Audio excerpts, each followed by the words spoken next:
রাস্তায় হাত পা ছোঁয়ালেই উঠে আসছে পিচ, একটু বৃষ্টি হলে গভীর ক্ষত হওয়ার আশঙ্কা।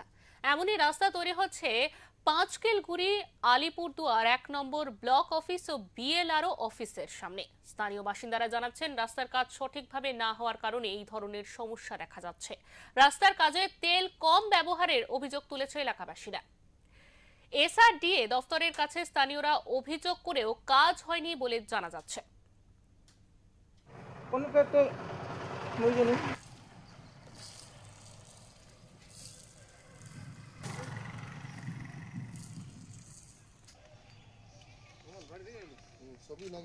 অভিযোগ রাস্তার কাজটা যেন ভালো হয়, হাত দিয়েই উঠে যাচ্ছে। হ্যাঁ, যেন 20-30 বছর যেন রাস্তার কাজটা যেন আমার টেকে থাকে। আমরা একবারে হবে এই রাস্তার কাজটা, আর তো হবে না। ওরা তো কাজ করে চলে যাবে, আমরা গ্রামবাসীরা ভুগবো। কেউ বাইক ধরে যাবে, গর্তের মধ্যে পড়ে যাবে, অ্যাক্সিডেন্ট হবে। দৌড়াতে হবে কাকে? পাশের বাড়ি যারা আছে তাদেরকেই দৌড়াতে হবে। মানে কাজটা কেন আটকাই দিয়েছিলেন? কাজটা আমরা ওই জন্যই আটকাইছিলাম। কিসের জন্য?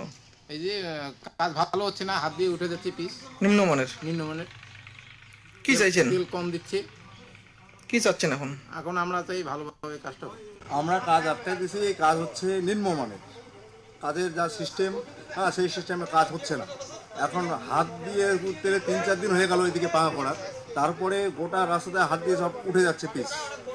এই জন্যে আমরা চাইছিলাম, আমাদের কাজ আটকানোটা বড় উদ্দেশ্য নয়। আমরা চাইছি যে এই রাস্তার কাজটা ভালো হোক, কারণ এত এলাকার মানুষ এদিকে যাওয়া আসা করবে, রাস্তার কাজেই যদি ভালো না হয়, তাহলে এই কাজ করে লাভ। এর থেকে তো অনেক কাঁচা রাস্তা অনেক ভালো। তাই এই জন্য এখানকার ছেলেরা কাজ আটকেছিল।